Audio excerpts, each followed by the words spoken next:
Today's learning target is I can use a table, graph, or algebraic expression to show a function. Today we're going to have some vocabulary words that we'll need to know for our lesson. So the first is a function table. And so this right here is called a function table.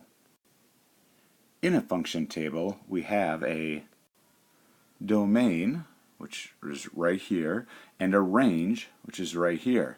Now you can see they called the domain the input and the range the output. And remember from yesterday, domain is your first set of numbers, in this case the input, and the range is the second set of numbers, in this case the output. You also see they labeled it X here and Y here, so we can see these are going to be like coordinates when we're done. So in a function table, we always have functions. And what functions are is it's a relationship where one input number, or the domain, is matched up with one range number. So each domain number is matched up with exactly one number for the range. So here we can see 1 was our input, and it's matched up with one number here, 5, for our output, or our range. 2 was matched up with exactly one number, 7. 3 was matched up with 9. 4 is matched up with 11. A function table is also going to have a function rule. Okay, and you can see the function rule is right here. Now for this function table, we can see the rule is we're going to take 2 times whatever the x is, okay, whatever the input is, and then we're going to add 3. And that will give us the output, or the range. So, in this case, if the input was 1 and we use this function rule, we plug in 1, which is the input or the domain, the x, plug that in there, I did that right there, and then you add 3 and you'd get 5. If the input was 2, we would take 2 times 2, that'd give me 4, plus 3 gives me 7, and that's what our range would be, our output. So a function table gives us a lot of information. If they asked us for the domain of this function table, we'd see here's our domain, it'd be 1, 2, 3, and 4. If they asked for the range, it would be 5, 7, 9, 11, and we have our rule right here that we use to get that domain and range. There are 4 ways that we're going to look to show a function. And each of these 4 ways has an input, an output, and a function rule, which I'll show you in a minute. The first way we can show a function is in words, just like they've done here. The distance is equal to 60 miles per hour times the number of hours. We could also show it as an equation, where we take the distance is equal to 60 times t. Notice these are the same way, they show the same thing. This table also shows the same thing. It's dealing with the distance and the number of hours. Okay, so they've shown it in a table. Here's our time, here's our distance, and we can show it in a graph. And again, it's the same information, the time here, the distance here. Each of these has an input. So what number do we put in order to get an output number?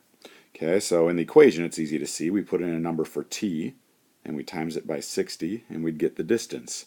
Okay, here, if it's 1 hour, it's going to be 60 miles. Okay, it shows the same thing here, 1 hour, 60 miles.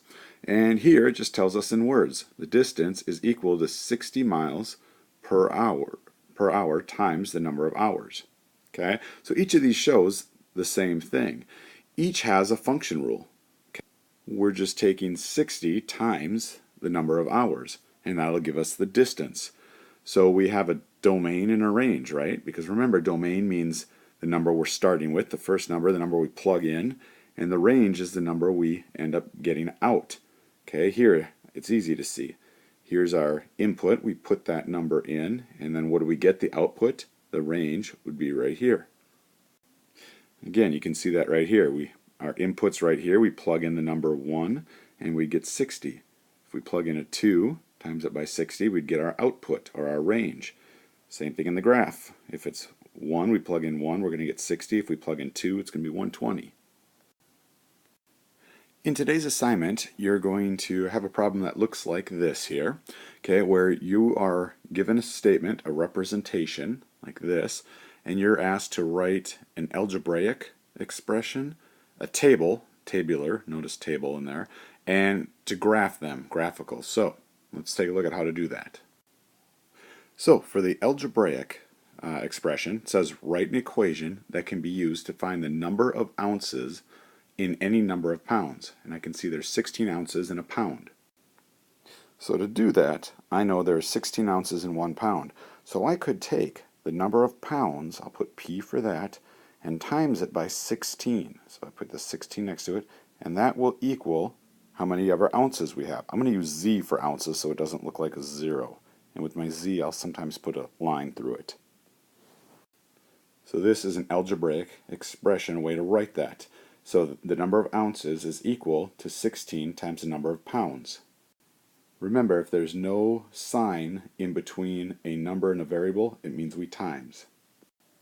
The next thing we're going to do is make a table. So we'll make a function table to find the number of ounces in 5, 8, 11, and 13 pounds. So I start by making my table like I've done here. Remember, input is the same as domain, and output is the same as range. Okay, we could also look at this as X and Y if we wanted to. So now I'm going to plug in my numbers here. The number of ounces, which in my rule here would go right here. It's going to be my input. That's what these are the numbers I'm putting into here, and then I'll get the output, whatever comes out. So I'd plug those numbers in here, 5, 8, 11, and 13. Now for the rule, I just plug in my input numbers and I times them by 16. And once I multiply these out, I get my output. And now to graph it, just look at it this way. My domain right here is my x-coordinate, and my range is my y-coordinate. So I could graph this, would be 580 would be my coordinates. The next ordered pair would be right here, would be 8, 128. So I would go 8 for the x, and the y would be 128. And I do the same thing for the last two ordered pairs here, remembering that my domain is my x-coordinate and my range is my y-coordinate.